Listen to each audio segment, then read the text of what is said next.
இல்லை, இப்போ தமிழ்நாட்டுக்கு வெளியே அண்டை மாநிலங்களில் இப்படி ஒரு நெருக்கடி இருக்குது, உயிர் பறிபோகுது. தமிழ்நாட்டுக்குள்ள போதை புழக்க கலாச்சாரம் மிக வேகமாக பரவி இருக்கு. அது இந்த புதிய ஆட்சி தாவேகா ஜோசப் விஜய் ஆட்சிக்கு வந்தால் உடனடியாக நான் கட்டுப்படுத்திடுவேன் அப்படின்னு கடுமையாக இப்போ தேர்தல் பரப்புரையில எல்லாம் ஏற்கனவே முந்தைய ஆட்சி மேலே குற்றச்சாட்டு சொன்னார். இப்போ ஆட்சிக்கு வந்து 100 நாட்கள் ஆகுது. ஆனால் இன்னைக்கு கூடுதலாக இதுவரைக்கும் இல்லாத அளவுக்கு புழக்கம் மேலோங்கி, குறிப்பாக பள்ளிகளில் கன்னியாகுமரி மாவட்டத்தில் பெண் குழந்தைகள் வகுப்பறையில் அரசு பள்ளியில் பெண் குழந்தைகள் மது அருந்துறதை பார்க்குறோம். எவ்வளவு பெரிய சமூக சீரழிவது தாய் தமிழ் சமூகத்தில்.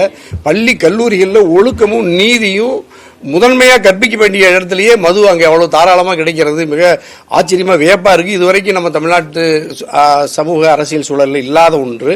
அதே மாதிரி நேற்று கோவையில் இந்துஸ்தான் கல்லூரியில் 3-4 நாட்களாக இந்த பெரிய அளவில் நம்ம அந்த அமுதன் அந்த அழகான தம்பி, அந்த பெற்றோர்கள் அவ்வளோ அழகாக, கோவை ஒரு அமைதியான பகுதி, அந்த கல்லூரி ஒரு ஒரு பிரபலமான கல்லூரின்னு இந்துஸ்தான் கல்லூரியில் ஒன்று போய் அந்த தம்பி சேர்த்துனா 3ஆம் ஆண்டு மாணவன். அதாவது இப்போ 20க்கும் மேற்பட்ட மாணவர்களால் ஒரு மாணவர் அடித்து கொலை செய்யப்படுகிறார். இதுவரைக்கும் நமக்கு எந்த ஒரு வெளிப்படையான நீதி இல்லை. பிரதான சட்டமன்றம் நடந்துகிட்டு இருக்கு. சட்டமன்றத்துக்குள்ள சட்டம் ஒழுங்கு குறித்து எதிர்கட்சிகள் வினா எழுப்பினால், நம்மை போன்ற கூட்டணி கட்சி தலைவர்கள் வினா எழுப்பினால், இப்போ வரைக்கும் அரசினுடைய வெளிப்படையான ஜோசப் விஜயனுடைய அரசு எந்த பதிலும் தரல. இன்னும் முழுமையா அனைத்து குற்றவாளிகளும் கைது செய்யப்பட்டார்களான்னு தெரியல. சம்பவத்துக்கான காரணத்தையே அரசு மறைக்குது. அது இதை விட பெரிய கொடுமை. இது சம்பவத்தினுடைய காரணம் இப்ப என்ன, நீங்க அங்க போதை பொருட்கள் அங்க புழக்கத்தில் இருந்துச்சு, அமுதன் தம்பி தான் அதை வந்து கல்லூரி நிர்வாகத்திடம் அல்லது காவல்துறைக்கு சொன்னாரு, அதை குறித்து விசாரணை நடந்ததாகவும் நம்ம கேள்விப்படுறோம். ஆனால் அதையெல்லாம், அதாவது அந்த செய்தியை நிர்வாகத்துக்கு சொன்னதுக்காக, காவல்துறைக்கு சொன்னதுக்காக அந்த தம்பி அடித்து கொலை செய்யப்பட்டிருக்கார் என்றால் அது மேல அங்கு பெரிய அளவுல நீதி இல்லை. அது மிக சாதாரணமா பள்ளி கல்வி அமைச்சர்கள் சட்டமன்றத்துக்குள்ளேயே அது சாதாரண ஒரு குழு மோதல் என்று சொல்லி கடந்து போறதை பார்க்கிறோம். அந்த நிர்வாகமும் அதை முழுமையா வெளிப்படையா சொல்லாத பார்க்கிறோம். அது மிக வன்மையாக நாங்கள் அனைத்து கட்சி கூட்டமைப்பு அதை வன்மையாக கண்டிக்குது. அதே மாதிரி இப்ப திருவொற்றியூர்ல 2 நாட்கள்ல நேற்று வகுப்பறையில் தனுஷ் வந்து அதுவும் கஞ்சா போதை பொருட்கள் 30 பேர் கொண்ட கும்பலால அடித்து கொலை செய்யப்பட்டு இன்னைக்கு பெற்றோர்கள் கதறதை பார்க்கிறோம்.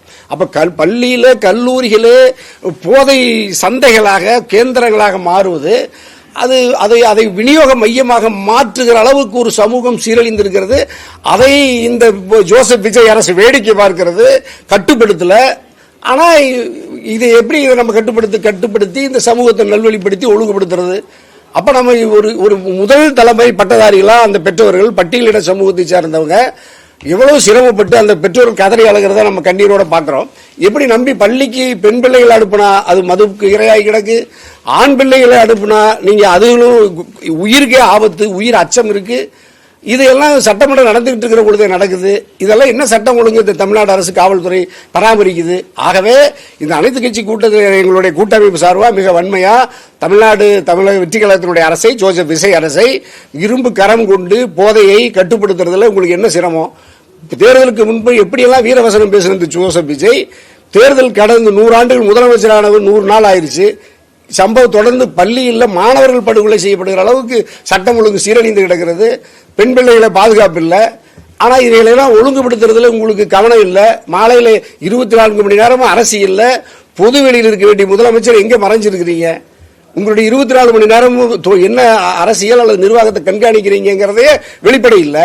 அமைச்சர்கள் ஏதாவது வெளிப்படையாக சட்டமன்றத்துக்குள்ள பேசுறாங்களா? சட்டமன்றத்துக்குள்ள ஆளுகிற கட்சி பதில் சொல்லல.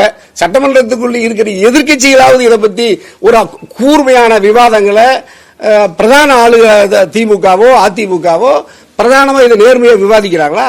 இதோட கொடுமை இன்னும் அந்த மதுபானத்துல நீங்க வந்து மதுவை கட்டுப்படுத்துறேன்னு சொல்ல விஜய் 11 வகையான மதுபானத்தை செயற்கை நிறமூட்டி சுவையூட்டின்னு சொல்லிட்டு ஒரு 24 மணி நேரத்துக்கு முன்னாடி தடை செய்றீங்க.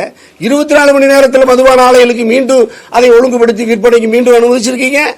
அப்ப என்ன, இப்ப நீங்க திமுகவை விட அதிமுகவை விட முந்தைய ஆட்சியின் சீர்கேடுகளில் இருந்து மாற்றத்தை கொண்டு வரும்னு சொன்ன விஜய் ஒரு மாற்றத்தை கூட கொண்டு வராமல் ஏற்கனவே இருந்த சீர்கெட்டு இருந்த நிர்வாகத்தை மீண்டும் சீர்கெடுத்துகிற வாய்ப்பை தான் இந்த ஜோசப் விஜய் அரசை பார்க்கிறோம். ஆகவே இனிமேலாவது விழித்துக் கொண்டு தமிழ்நாடு அரசு, தமிழக வெற்றி கழக அரசு, ஜோசப் விஜய் சட்டம் ஒழுங்கிலையும் அண்டை மாநிலங்களில் பச்சை தமிழர்கள் 3 பேர் கர்நாடக வனத்துறையால் சுட்டுக் கொலை செய்து இருக்கிறதெல்லாம் நீங்க உடனடியாக கர்நாடக அரசை அல்லது நீங்க சட்டப்படி நடவடிக்கை எடுத்து இங்கே வழக்கு பதிவு செய்யணும்.